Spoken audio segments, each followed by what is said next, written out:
अगर हम राधा जी की बात करें और कृष्ण का जिक्र ना हो, ये तो संभव ही नहीं है, क्योंकि राधा और कृष्ण हमेशा से एक दूसरे के पूरक रहे हैं और ऐसे आध्यात्मिक प्रेम का मिसाल है जो भौतिक सुखों से बहुत परे हैं। यूं तो राधा कृष्ण का प्रेम अनादिकाल से चला आ रहा है, पर द्वापर युग में जब भगवान नारायण ने कृष्ण के रूप में अवतार लिया तो संसार को प्रेम का सही अर्थ समझाने के लिए कृष्ण की ही अंश राधा ने यमुना के निकट रावल ग्राम में वृषभानु और कीर्ति के घर में पुत्री के रूप में जन्म लिया और जन्म के साथ ही राधा और कृष्ण की प्रेम कहानी शुरू हो जाती है। मगर दोस्तों, ऐसी क्या घटनाएं और स्थिति बन जाती हैं कि राधा को कृष्ण के विरह का सामना करना पड़ता है और कृष्ण क्यों अपनी प्रिय बांसुरी को तोड़ देते हैं?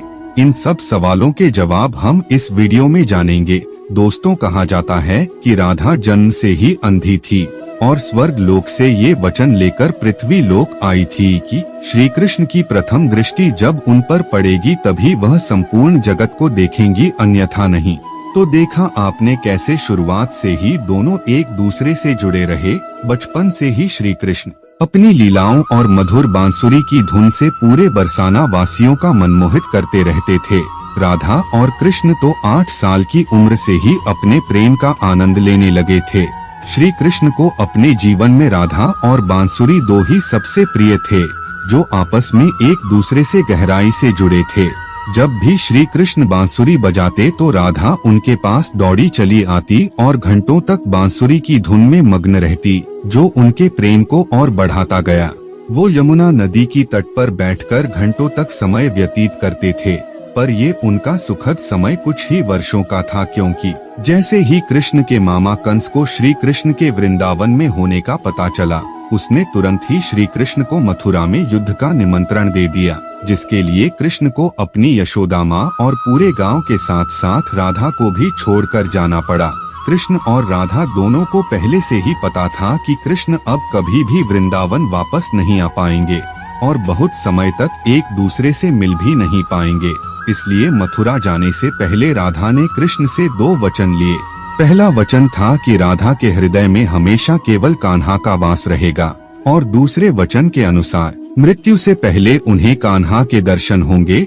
परंतु इन वचनों को देने के बाद श्री कृष्ण को पता था कि राधा उनके विरह में बहुत विलाप करेंगी, तो राधा हमेशा खुश रहे। इसके लिए श्री कृष्ण ने भी राधा से वचन लिया कि राधा को कृष्ण की याद में एक भी अश्रु नहीं बहाना होगा।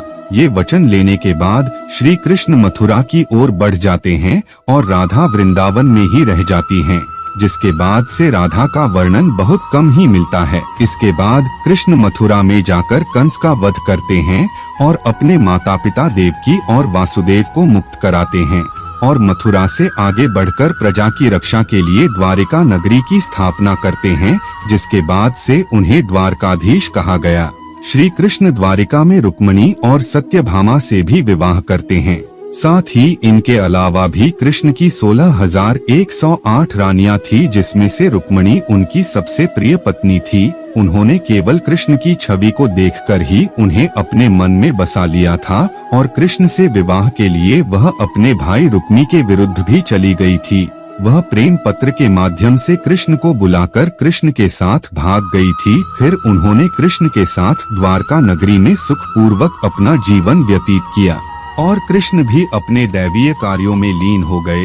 दोस्तों, आजकल तो हम भौतिक विवाह को ही सच्चे प्रेम का माध्यम मानते हैं, पर राधा और कृष्ण एक ऐसी मिसाल हैं जिन्होंने तो कभी विवाह ही नहीं किया, केवल अपने मन और हृदय से एक दूसरे को प्रेम किया और उसी सच्चे प्रेम से एक दूसरे से हमेशा बंधे रहे। दोस्तों, राधा और कृष्ण के प्रेम की बहुत सी अलग अलग कथाएं हैं और उनमें से एक प्रचलित कहानी ये है कि श्री कृष्ण कभी कभी सोते समय भी राधे श्री राधे बोल पड़ते थे, जो श्री कृष्ण की रानियों को अच्छा नहीं लगता था। तो एक बार रुक्मिणी ने श्री कृष्ण कहा, हे प्रभु, प्रेम तो हम सब भी आपसे करते हैं, पर ऐसा राधा जी में क्या है जो सोते हुए भी आप उन्हें याद करते हैं? तो कृष्ण बोले, तुम एक बार राधा से मिल आओ, फिर तुम्हें खुद ही पता चल जाएगा और उनके लिए कुछ लेते हुए भी जाना। जिसके बाद रुक्मिणी राधा जी के लिए बहुत गर्म दूध लेकर जाती हैं और राधा के महल के द्वार पर पहुंचती हैं। जहाँ वो तेज और ऊर्जावान स्त्री को खड़ी देखती हैं, तो उनसे पूछती हैं कि क्या आप ही राधा हो? तो वो कहती हैं, नहीं, मैं राधा नहीं हूँ, उनकी सेविका हूँ। राधा रानी तो 7 द्वार के अंदर मिलेंगी। तो रुक्मणी जी 1-2 करके ऐसे सभी द्वारों को पार करती जाती हैं। दोस्तों, जब वह राधा रानी के कक्ष में पहुँचती हैं, तो उन्हें पता चलता कि राधा कई रातों से कृष्ण नाम जपते हुए जागती रही है और अभी ही उन्हें निद्रा आई है। रुक्मणी राधा की सखियों से कृष्ण द्वारा मिलने के लिए कहने के बारे में बताती हैं, तो उतने में ही राधा उठ जाती हैं और कहती हैं कि कृष्ण ने आज मुझसे मिलने के लिए किसी को भेजा है। रुक्मणी आश्चर्यचकित हो जाती हैं। केवल श्री कृष्ण का नाम लेने से राधा जागृत हो गई और उन्हीं बारे में पूछने लगी। इतना ही नहीं, जब राधा को पता चला कि कृष्ण उनके लिए प्रसाद भेजा है, तो वह बिना कुछ सोचे रुक्मणी से वो गर्म दूध लेकर पी जाती हैं, जिसे देखकर रुक्मणी हैरान रह जाती है। फिर वह राधा जी से बातें कर वापस आ जाती है। ये सब हो जाने के बाद जब रात्रि के समय रुक्मणी श्री कृष्ण के पैर दबाती है, तो देखती हैं कि उनके पैरों में छाले पड़े हैं, जिसे देखकर वह हैरान रह जाती हैं और पूछती हैं कि प्रभु, आप कहाँ पैदल गए थे जो आपके पैरों में छाले पड़ गए? तो श्री कृष्ण जी बोले, आपने गलती से राधा को गर्म दूध पिलाया था, जो राधा एक ही बार में पी गई थी, जिससे उनके हृदय में छाले पड़ गए हैं और उनके हृदय में हमेशा मेरे चरण कमल विराजमान रहते हैं, जिससे मेरे पैरों में भी छाले पड़ गए हैं। तब फिर रुक्मणी को राधा और कृष्ण के प्रेम की पराकाष्ठा का पता चलता है कि प्रेम शरीर से नहीं अपितु आत्मा से होता है, जो हमेशा राधा के हृदय में कृष्ण के चरण कमल के रूप में विराजमान रहता है। एक कथा में आता है कि ब्रह्मा जी पृथ्वी लोक आकर वृंदावन में राधा और कृष्ण का विवाह कराया था, पर इसके बारे में ज्यादा जानकारी नहीं है। राधा भी वृंदावन में कृष्ण के भक्ति के साथ अपना जीवन व्यतीत करने लगती है और कहा जाता है कि जटिला पुत्र अभिमन्यु या आर्यन से उनका विवाह भी हो जाता है, पर अभिमन्यु को महर्षि दधीचि का श्राप था कि अगर वो राधा को छुएगा तो भस्म हो जाएगा। इस प्रकार राधा विवाह के पश्चात भी कृष्ण के प्रेम से स्वतंत्रता पूर्वक जुड़ी रही। बहुत वर्षों बाद जब राधा अपना वैवाहिक जीवन बहुत अच्छे से निभा लेती हैं, तो वह समस्त जिम्मेदारियों से मुक्त हो जाती हैं और फिर वह कृष्ण के पास द्वारिका आ जाती है। द्वारिका पहुंचने के पश्चात राधा और कृष्ण आपस में मौन रहते हुए भी मन की अभिव्यक्तियों से घंटों तक एक दूसरे से बातें करते थे। कृष्ण के अलावा द्वारिका में राधा को कोई और पहचान नहीं पाया। फिर राधा कृष्ण के महल में निवास करने लगी। फिर कृष्ण ने उन्हें महल में देविका के रूप में नियुक्त किया, जिससे राधा महल में काम करने के साथ साथ समय मिलने पर कृष्ण भक्ति और उनसे प्रेम पूर्वक बातें कर सकती थी। पर श्री कृष्ण अब तो अपने राजपाट और अन्य कार्यों में व्यस्त रहते थे।